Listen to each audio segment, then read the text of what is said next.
Thomas the tank engine has worked his branch line for many years and knows it very well, laughed his driver. Thomas had become conceited.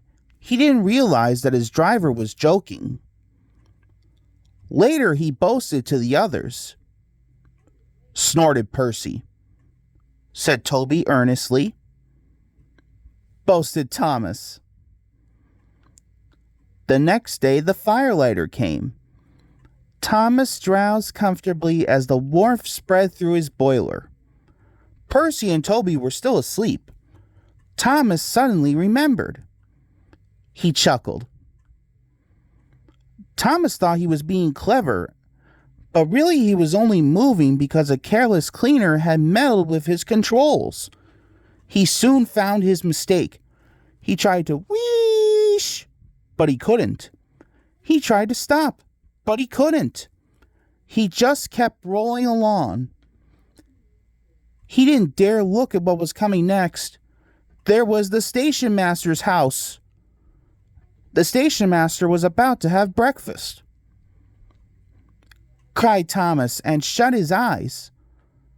The house rocked, broken glass tinkled, plaster was everywhere. Thomas had collected a bush on his travels. He peered into the room through its leaves. He couldn't speak. The station master was furious. His wife picked up her plate. She scolded.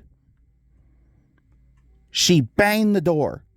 More plaster fell. This time it fell on Thomas. Thomas felt depressed. Workmen propped up the house with strong poles and laid rails through the garden. Then the Scottish twin engines Donald and Douglas arrived.